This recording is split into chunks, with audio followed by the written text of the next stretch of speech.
اللہ فرماتا ہے وما اصابکم من مصیبت فبما کسبت ایدیکم. اللہ فرماتا ہے کہ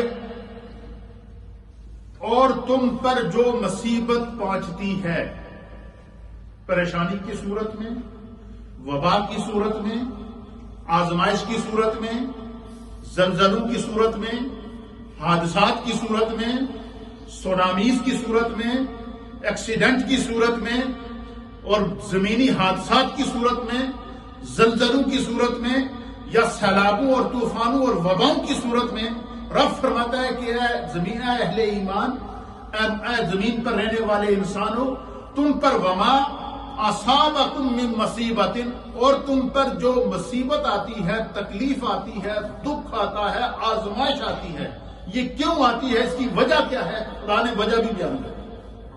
اچھا، جب ہمیں پتا ہے کہ ہم پر مصیبت اس وجہ سے آتی ہے، ہم پھر بھی باز نہیں آتے اس وجہ سے. ہمیں پتا ہے کہ ہم اس وجہ سے اس مصیبت میں مبتلا ہو رہے ہیں، ہمارے دلوں کے اندر اثر نہیں ہو رہا ہے. ہم اپنے سامنے مشکلات کو دیکھ رہے ہیں، ہم پر اثر نہیں ہوتا. اس کی وجہ کیا ہے؟ اس کی جہاں اور وجوہات ہیں، سب سے بڑی وجہ یہ ہے کہ من حیث الانسان، من حیث المسلمان بالخصوص ہمارے دل سخت ہو چکے ہیں. اور دل کی سختی کا اندازہ کہاں سے ہوتا ہے، پتہ کیسے چلتا ہے کہ فلاں شخص کا دل سخت ہو گیا ہے؟ جب انسان کے اندر نیکی اور برائی کی تمیز ختم ہو جائے. ہر وہ کام جسے قرآن نے حرام کیا ہے وہ آج ہم کر رہے ہیں. ہر وہ کام جس کو قرآن نے منع کیا ہے، آپ دیکھیں تاریخ اٹھا کر دیکھ لیں، قرون اولا کے مسلمانوں کی طرف دیکھیں تو اس میں وبائیں کم ہیں، آزمائشیں کم ہیں، ان کے اوپر تکالیف کم ہیں. اور جیسے جیسے زمانہ آگے بڑھتا جاتا ہے، مسائل بڑھتے جا رہے ہیں، آزمائشیں بڑھتی جا رہی ہیں، نئی نئی وبائیں آ رہی ہیں، نئے نئے فتنے آ رہے ہیں، نئے نئے فسادات آ رہے ہیں، نئی نئی تکالیف آ رہی ہیں. وجہ کیا ہے؟ جتنا انسان اپنے رب سے دوری اختیار کرتا جاتا ہے، جتنا انسان بدعمالیوں اور گناہوں کے اندر مبتلا ہو جاتا ہے، جس قدر انسان شقی القلب ہو کر اپنے رب کی نافرمانی میں آگے بڑھ جاتا ہے، اتنی ہی اس پر تکلیف آتی ہے. اس آیت میں اللہ تعالیٰ فرماتا ہے کہ تم پر جو مصیبت پہنچتی ہے فَبِمَا كَسَبَتْ أَيْدِيكُمْ، یہ تھوڑے اپنے ہاتھوں دا کیتا کرتا ہے، یہ تمہارے اپنے ہاتھوں کا کیا ہوا ہے، اس کی وجہ سے تمہیں پہنچتی ہے. یہ قرآن بتا رہا ہے، سورۃ الشورى ہے، سورہ نمبر 42 ہے، آیت نمبر 30 ہے. اللہ فرماتا ہے کہ وَمَا أَصَابَكُم مِّن مُّصِيبَةٍ، تم پر کسی بھی قسم کی جو مصیبت آتی ہے، فَبِمَا كَسَبَتْ أَيْدِيكُمْ، جو ہے وہ تمہارے اپنے ہاتھوں کا کیے ہوئے کرتوتوں کا نتیجہ ہے. وَيَعْفُو عَن كَثِيرٍ، فرمایا کہ جو ہے وہ بہت ہی باتوں کو تو وہ معاف فرما دیتا ہے. فرمایا اللہ تعالیٰ معاف کرتا رہتا ہے. لیکن وہ ایک مثال مشہور ہے نا ساڈے زبان کہ جدو پانی سر تو اتنے ہو جائے، جب پانی سر سے اوپر ہو جائے تو پھر کیا ہوتا ہے؟ اللہ فرماتا ہے کہ میں معاف کرتا رہتا ہوں.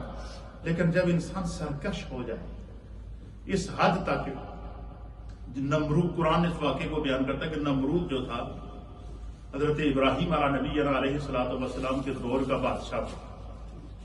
اس کو اللہ نے پوری دنیا کا سپر پاور بنایا تھا، پوری دنیا میں اس کی فوجیں پھیلی ہوئی تھی نمرود بادشاہ کی. تو وہ لوگوں کو اس حد تک نافرمان ہو گیا اقتدار کے نشے میں کہ وہ لوگوں کو کہتا تھا کہ مجھے سجدہ کرو، انا ربکم الاعلی، میں تمہارا سب تو بڑا رب ہوں. یعنی اس اقتدار کے نشے میں اللہ کی قدرت کا، اس کی ذات کا بھی انکار کر بیٹھا.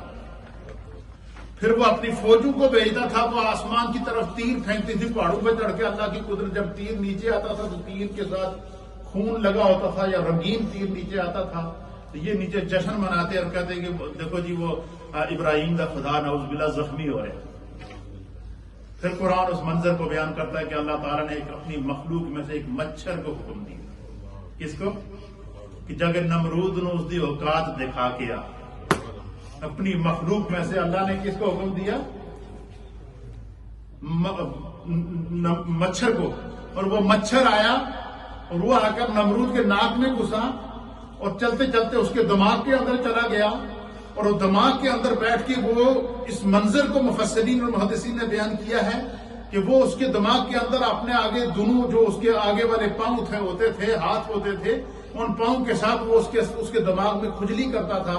جب وہ اس کے دماغ کو اندر سے حرکت دیتا، اس کے دماغ کو اندر سے کاٹتا، تو وہ لوگوں کو بلاتا، جن کو کہتا تھا مجھے سجدہ کرو، ان سے کہتا تھا میرے سر میں جوتے مارو، اور جب وہ اس کے سر میں جوتے مارتے تو وہ مچھر سکون سے ہو جاتا، اس کو بھی سکون مل جاتا، حتیٰ کہ وہ اس طریقے سے مرا ہے، اس نے خدا کی نافرمانی کی۔